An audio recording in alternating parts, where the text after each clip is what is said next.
नमस्कार, मैं विक्रम सिंह। आज पढ़ेंगे कोलिगेटिव प्रॉपर्टीज। कोलिगेटिव प्रॉपर्टीज या अणुसंख्यक गुणधर्म का मतलब होता है विलयन के ऐसे गुण जो विलेय की अणुओं की संख्या पर निर्भर करता है, यानी ऐसा गुण जो विलेय के अणुओं की संख्या बढ़ेगी या घटेगी इस पर वो भी चेंज होगा। निर्भर करता है मतलब उस पर ही निर्भर करता है बढ़ेगा या घटेगा। वो कौन कौन से गुण हैं? वो 4 गुण हैं। चारों गुणों को हम एक एक करके स्पेशली देखेंगे। पहला गुण हमारे पास आएगा वाष्प दाब में आपेक्षिक अवनमन, दूसरा है क्वथनांक उन्नयन, तीसरा है हिमांक अवनमन और चौथा है परासरण दाब। ये 4 गुणों को आप याद रखिएगा, एग्जैक्ट याद रखना, और 4 हैं ये याद रखना। अब दिमाग में ये रहेगा सर इनमें से कौन सा एग्जाम के लिए इंपॉर्टेंट है। बेटा एक एक बात मैं बता दूं, एक एक लाइन एग्जाम के लिए इंपॉर्टेंट होता है, इसलिए कोई भी बातें आपको छोड़ना नहीं है। अब करना यह है कि वाष्प दाब में आपेक्षिक अवनमन पढ़ेंगे। ये क्लियर हो चुका होगा कि वाष्प दाब क्या बोला मैंने, ये सारे गुण ऐसे हैं जो विलेय के अणुओं की संख्या बढ़ेगी तो जैसे यहां पे लिखा है आपेक्षिक अवनमन होगा, वाष्प दाब में आपेक्षिक अवनमन होगा, घटेगी तो ये बढ़ेगा, उल्टा कहानी हो जाएगी। इसी तरह से क्वथनांक उन्नयन, अणुओं की संख्या बढ़ेगा तो क्वथनांक उन्नयन होगा, उन्नयन मतलब बढ़ना। यस, तो यहां पर देख लीजिए ये चारों शब्द इंग्लिश में भी है। क्या बोला मैंने? फर्स्ट है यहां पर रिलेटिव लोअरिंग, लोअरिंग शब्द यूज करते हैं अक्सर लोग, relative lowering in vapour pressure, relative depression भी बोल सकते हो, नो प्रॉब्लम, लेकिन रिलेटिव लोअरिंग कहते हैं, यहां पे बोलते हैं लोअरिंग मतलब कम होना।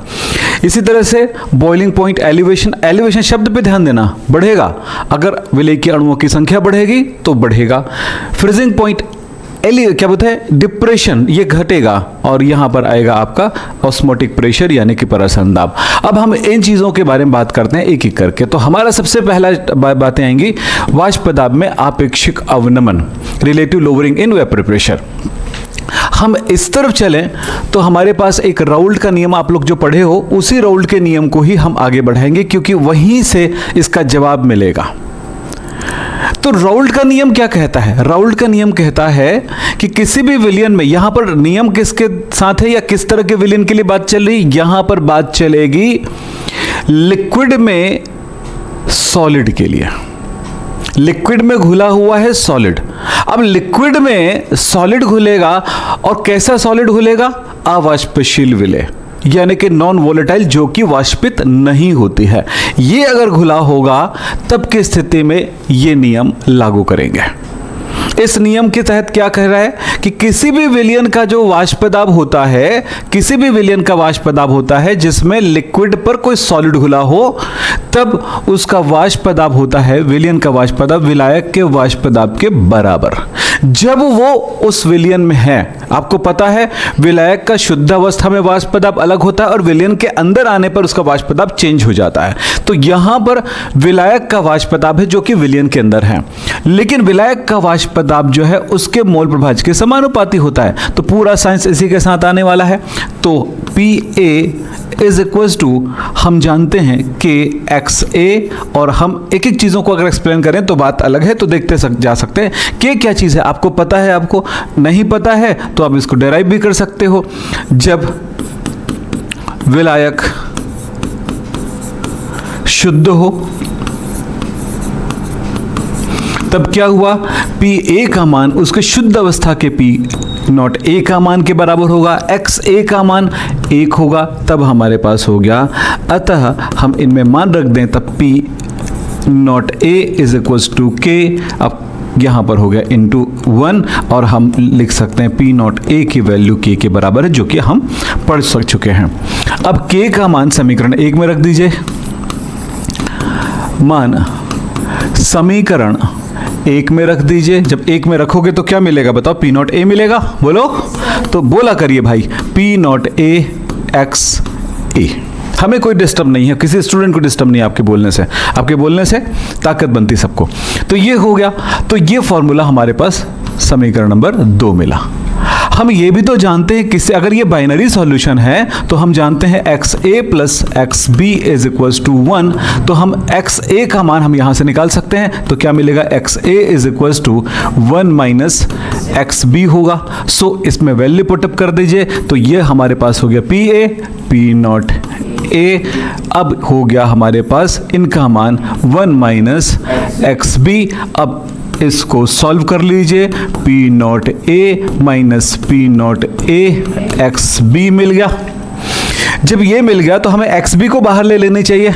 जब XB को बाहर लेते हैं तो हमें कैसे निकाल सकते हैं, चलिए सिंपल कर देता हूं मैं, सीधा ऐसे में दिखेगा नहीं डायरेक्ट में, मैं आपको इसको निकाल के दिखाता हूं। इसको मैं इधर कर देता हूं, PA plus P not A XB is equals to P not A। Yes, मैं XB को बाहर लेना चाहता हूं, तो P not A XB is equals to, इसको पक्षांतर कर दूं तो मिल गया P not A minus PA। अब XB बाहर आ गया, बोलो क्या आ गया, XB is equals to P not A minus PA। अब ये जो आ गया यहां पे तो P नॉट A।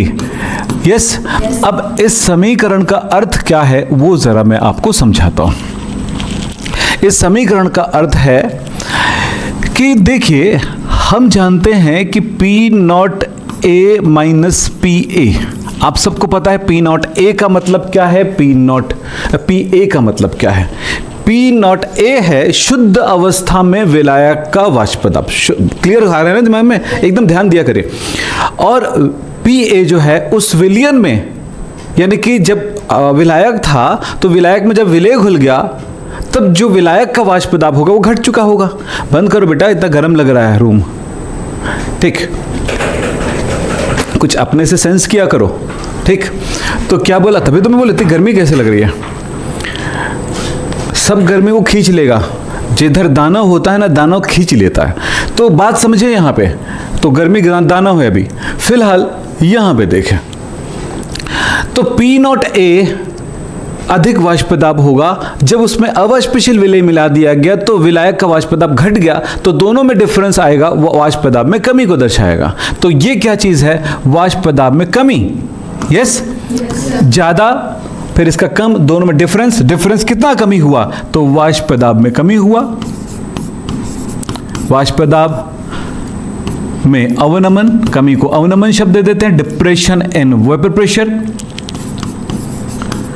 अब इस अवनमन के साथ हम इस शब्द का मतलब क्या समझें, P not A minus PA by P not A। जो शुरुआत में जो विलायक का शुद्ध अवस्था के वाष्पदाब है उसकी तुलना में जब भाग देते हैं तो कहते हैं तुलना करना। भाग को क्या कहते हैं, तुलना करना। तो यहां पर हो गया वाष्पदाब में आपेक्षिक अवनमन। यस, तुलना मतलब आपेक्षिक, तुलनात्मक। आपेक्षिक शब्द, तुलनात्मक शब्द का एक बढ़िया शब्द है आपेक्षिक, यानी रिलेटिव, रिलेट करने वाला, ठीक है। आपेक्षिक अवनमन, हमने कहा वाष्पदाब है आपेक्षिक रूप से इस अवनमन के, वाष्पदाब के अवनमन के बराबर। तो यहां पर क्या जवाब मिला, वाष्पदाब में आपेक्षिक अवनमन विलय के मोल प्रभाज के बराबर होता है। अगर किसी भी विलयन में कितना वाष्पदाब में आपेक्षिक अवनमन हो रहा है, तो जितना आपने उस विलय का मोल प्रभाज मिलाया है उतना अवनमन होगा। जवाब मिल गया हमारे पास। अब हम इस जगह पर बात कर रहे हैं कि इसका परिभाषा क्या लिखा जा सकता है, अर्थात परिभाषा हम क्या लिखें, जरा ध्यान दीजिएगा। हम पूरी कंडीशन की तरफ जाते हैं और फिर बात करते हैं किसी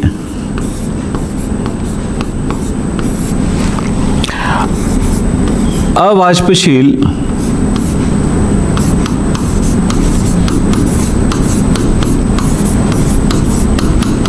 विलय युक्त विलयन में, अवाष्पशील विलय युक्त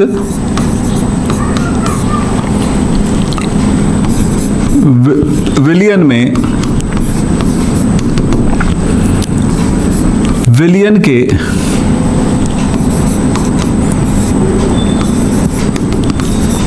वाष्पदाब में आपेक्षिक अवनमन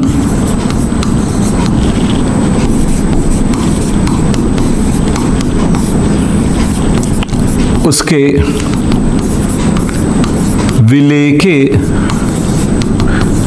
मूल प्रभाज्य के बराबर होता है।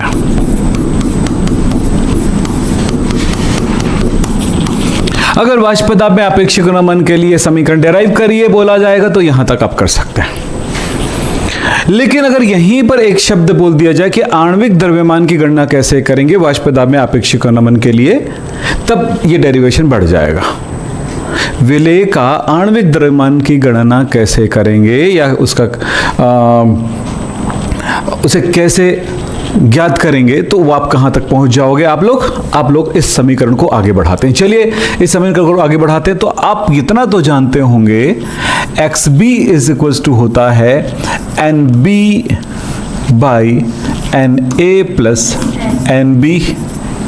यस, और हम ये जानते हैं कि एक्स बी बराबर होगा एन बी मतलब W B by M B.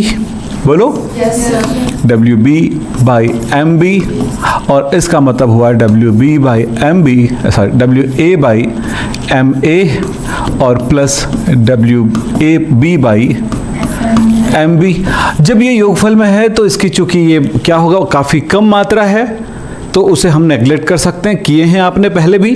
तो क्या होगा, तो W B by M B को हम नगण्य मान सकते हैं क्योंकि इसकी मात्रा कम होती है। तो तनु विलयन में W B by M B का मान कम होता है, अतः अब इसको बहुत कम शब्द लगा दो, ज़्यादा आपको अच्छा लगेगा क्योंकि नेग्लेक्ट करने के लिए बहुत कम होना चाहिए। बहुत कम होता है, अतः इसे नगण्य मानने पर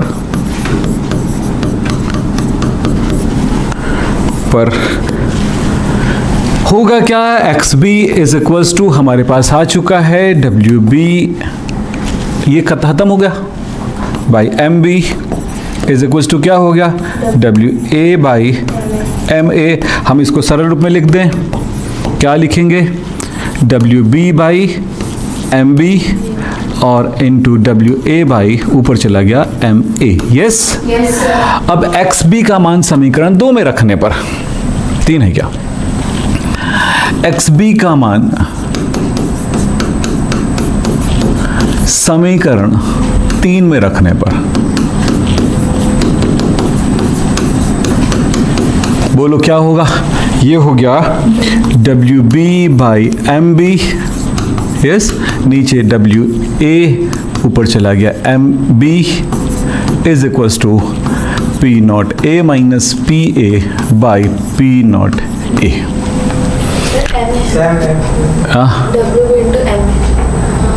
कहाँ पे रे, अच्छा वो जगह ना, उस जगह पे, ठीक है, चलिए ठीक है। तो ये हमारे पास फॉर्मूला बनता है। इस आधार पर हो सकता है इनमें से कोई चीज़ ना दिया हो, आप कैलकुलेट कर सकते हैं। जैसे अगर मैं कह दूं कि विलेय का आणविक द्रव्यमान कैसे ज्ञात करोगे, तो आप वाष्प दाब में आपेक्षिक अवनमन का प्रयोग करिए। इस प्रयोग के आधार पर आप वाष्प दाब, शुद्ध विलायक का वाष्प दाब क्या होता है, ये तो कांस्टेंट वैल्यू है, वो तो कहीं लिस्ट में भी मिल जाएगा या खुद ही निकाल सकते हो प्रयोगों से।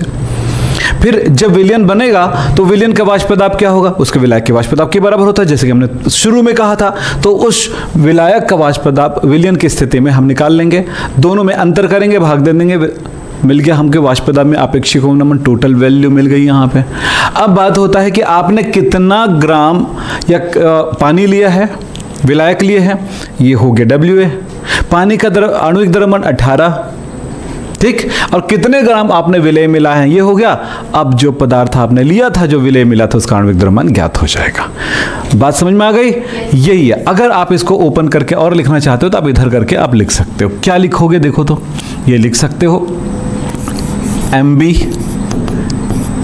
फिर क्या लिखोगे बताओ आप, बाकी चीजें P not A minus PA, yes, into WA by, हाँ, P not A into WB into MA होगा। इस तरह से भी निकाल सकते हैं। तो ये डिपेंड करता है आपको क्या कहा गया, और यहाँ पर क्या क्या चीज़ें सब पता है तो बिल्कुल हमसे मत लिखवाइए, आप खुद लिखिए, ठीक है। यहाँ जो जो भी चीज़ें दी गई हैं इनको आप लिख लीजिएगा, ठीक। इस तरह से आपको क्या मिल चुका है, वाष्पदाब में आपेक्षिक अवनमन क्या है पता चल गया। ये है राउल्ट के नियम से। तो राउल्ट का नियम एक जगह काम नहीं करता, कई जगह हमने देखा इसको।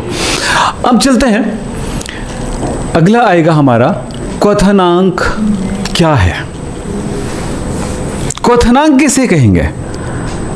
कोई द्रव जिस तापमान पर उबलता है उसे उसका बॉइलिंग पॉइंट या क्वथनांक कहते हैं। कोई द्रव जिस तापमान पर उबलेगा, पानी 100 डिग्री सेल्सियस तापमान पर उबल जाता है इस एटमॉस्फेरिक प्रेशर में। अब याद रखना एसटीपी की बात चल रही है, जिस तापमान पे हम रहते हैं 25 डिग्री सेल्सियस तापमान, और एक एटमॉस्फेरिक प्रेशर की बात करें उस जगह पे कितना होगा, तो टेम्परेचर का तो इफेक्ट नहीं पड़ेगा क्योंकि तो उसको गर्म कर रहे हो। तो जिस तापमान पर वह क्या होता है, उबलता है।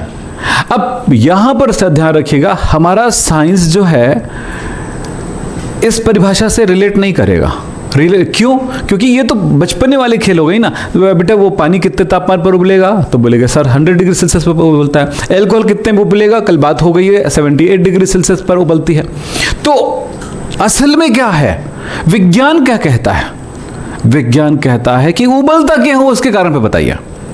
पानी को गर्म किया, उबल गया, क्यों उबल गया? रीजन क्या है? रीजन ये है, किसी भी लिक्विड पर, लिक्विड की अपनी एक सतह होती है, इस पर वायुमंडल का एक एटमॉस्फेरिक प्रेशर पड़ रहा है, दबाव पड़ रहा है, इसलिए वो लिक्विड है। क्योंकि अगर ना दबाव पड़े तो ये तो पूरा गैस बन जाएगा। तो ये इस दबाव की वजह से इनकी अणुएं इसके साथ जुड़ी हुई हैं, थोड़ा बहुत हट रहा है, उसको वेपोराइजेशन कहते हैं। लेकिन जब हम इसको, और हाँ, वाष्पदाब किस पर निर्भर करेगा? ताप पर निर्भर करता है। ताप पर आपने इसको गर्म किया, आपने गर्म करोगे इसका टेम्परेचर बढ़ेगा, टेम्परेचर बढ़ेगा, अणुओं की दूरी बढ़ेगी, अणुओं की दूरी बढ़ेगी, रिपल्शन बढ़ेगा, अट्रैक्शन कमजोर पड़ेगा, फिर एक टाइम आएगा रिपल्शन बढ़ेगा क्योंकि वो अणुएं अब घूमना चाहती है।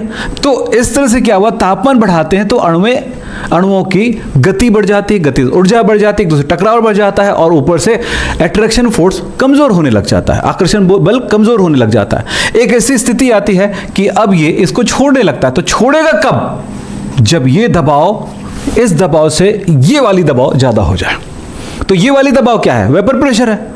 वाष्प बनने की जो दर होती है वो जो है, क्या बोल रहा, वेपर प्रेशर मतलब क्या हुआ, वाष्पदाब क्या हुआ, कोई लिक्विड वाष्प में परिवर्तित होने के लिए जो दाब लगाता है। मैंने सिंपल परिभाषा बताया था आपको।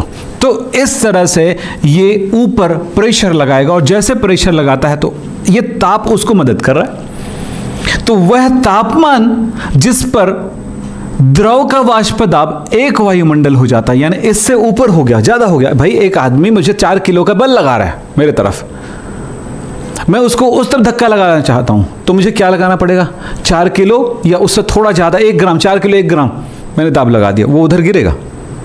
सीधा सा मतलब है। 100 किलो का दाब लगा रहे हैं मेरे को। अब भाई एक बात बताओ, एक दुबला पतला आदमी 10 किलो का और एक आदमी 50 किलो का, बताओ दोनों एक दूसरे को धक्का लगाएगा तो कौन गिरेगा? उसको कितना भी ताकत हो। अब ट्रिक वाली अलग बात हो जाती, भाई मैं गलत जगह मार दूंगा, गिर जाएगा। अभी गलत तू मारेगा अलग बात है ना। लेकिन असल कहानी क्या है? सीधी सी बात है, 100 किलो का आदमी ऐसे वाले चल रहे, नहीं तो ज्यादा नहीं हो तो उसी के ऊपर जाके बैठ जाएगा, नहीं, सीधी सी कहानी है। तो बात वो है कि जब इसकी ताकत ज्यादा हो जाती है, इसके बराबर हो जाती है, तो उबलने वाली स्थिति आ जाती है, और जैसे ही थोड़ा सा ज्यादा हुआ उबलने लगेगा। तो यहां पर परिभाषा बना, वह तापमान जब द्रव का वाष्पदाब एक वायुमंडलीय हो जाता है। वह तापमान, उस टेम्परेचर को हम कहेंगे क्वथनांक, क्वथन अंक। क्वथन मतलब उबलना, अंक मतलब नंबर। किस चीज का नंबर? उबालने के लिए चाहिए टेम्परेचर, तो कौन सा टेम्परेचर अंक?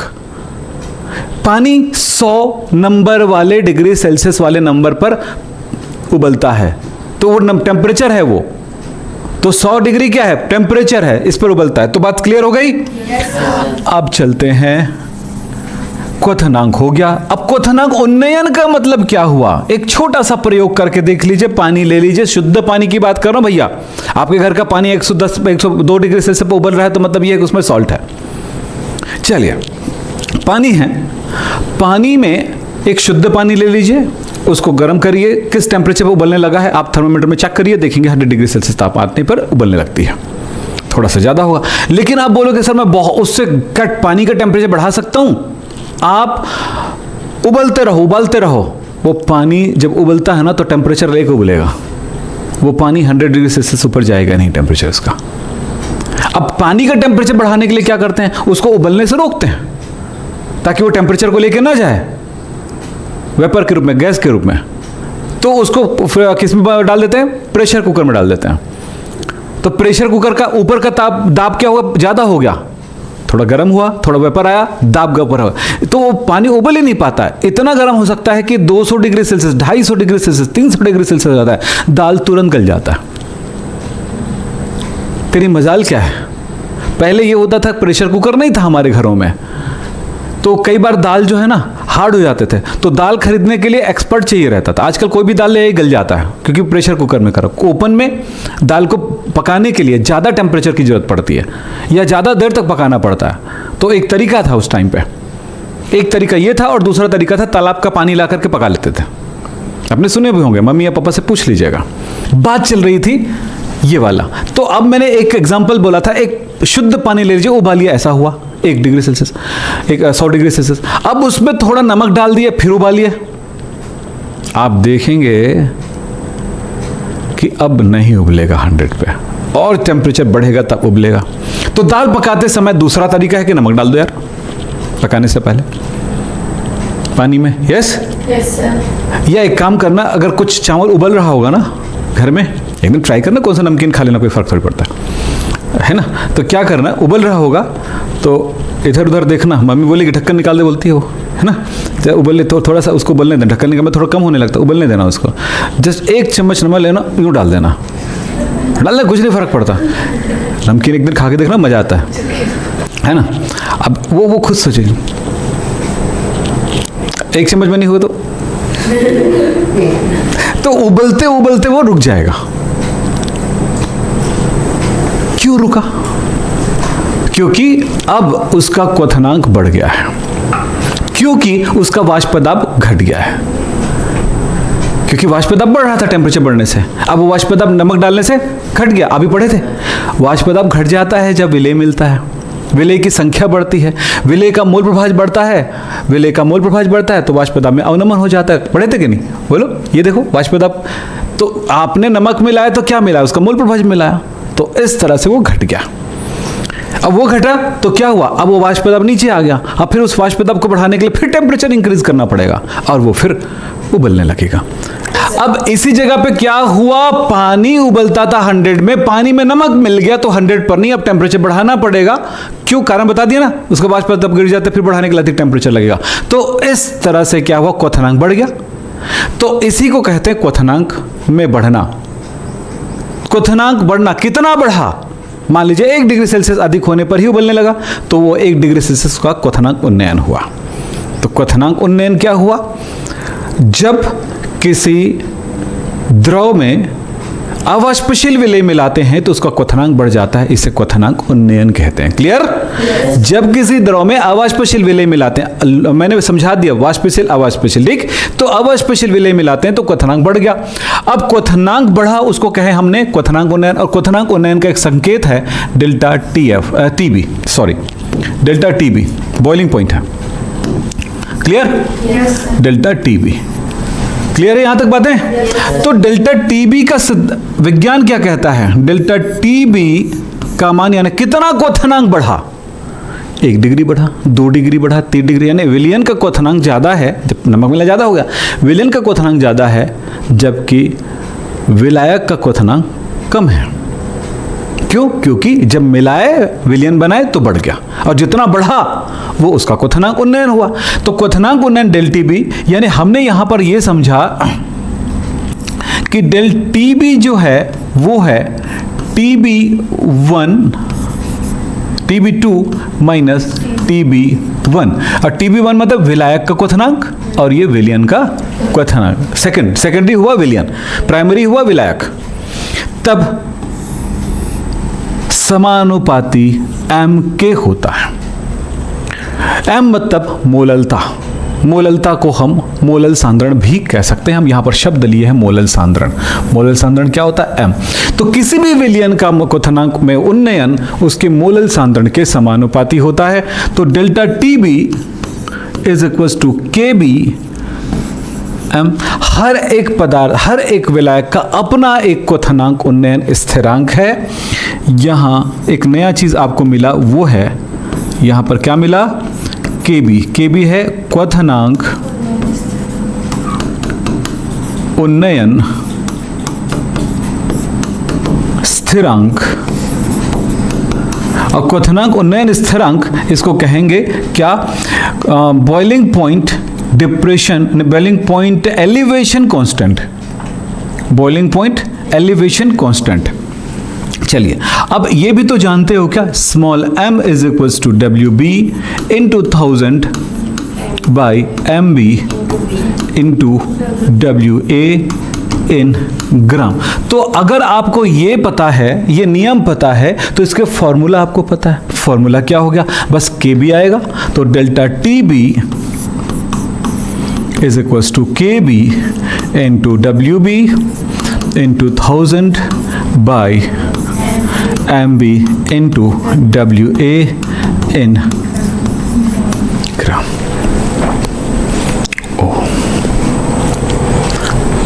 हो गया?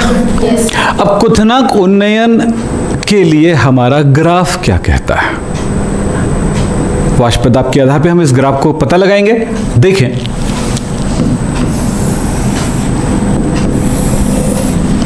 सोचिए, यहां पर हम देख रहे हैं वाष्प दाब, वेपर प्रेशर। वाष्प दाब, वेपर प्रेशर देख रहे हैं। इस जगह पर हम देखेंगे टेम्परेचर।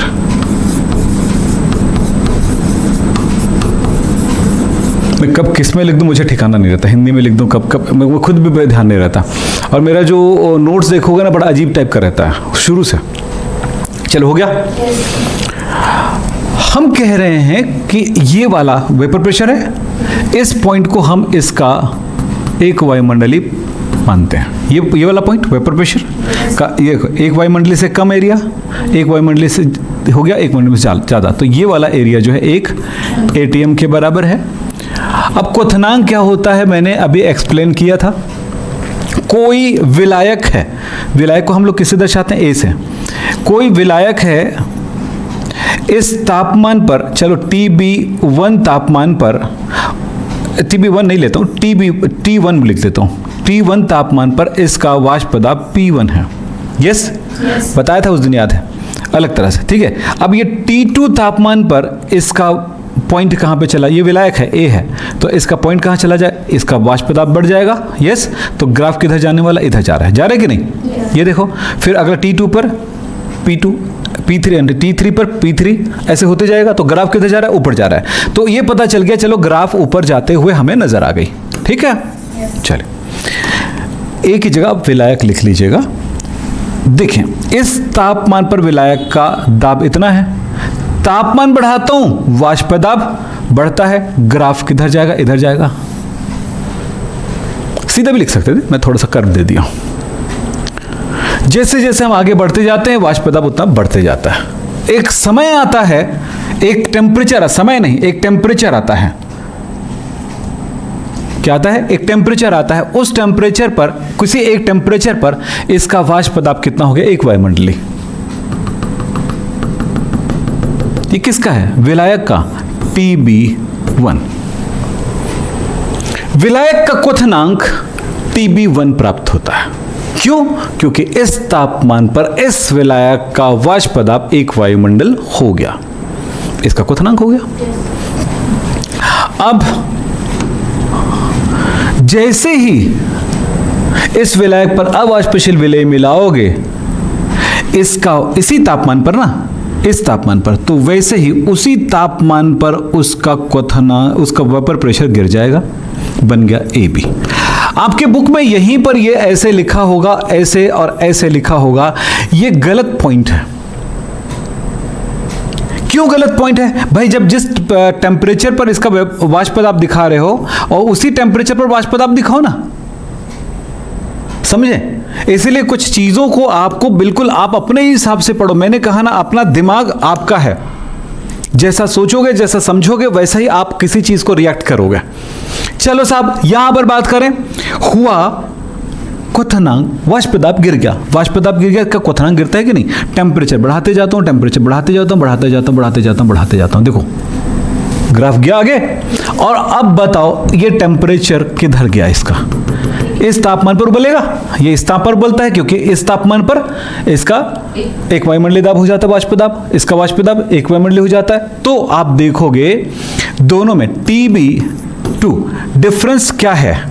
TB1 बड़ा है, TB2 क्वथनांक विलयन का ज्यादा है विलायक से, यानी कि क्वथनांक बढ़ा, क्वथनांक उन्नयन हुआ।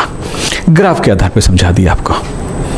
दोनों के बीच का डिफरेंस जो है TB2 minus TB1 is equal to delta TB, अर्थात इन दोनों के बीच का जो डिफरेंस है वो क्या चीज है? डेल्टा TB है, क्वथनांक उन्नयन है। क्लियर? Yes sir. जी चलिए, ओके, आज की क्लास यहीं पे समाप्त करेंगे। नमस्कार, धन्यवाद, थैंक यू।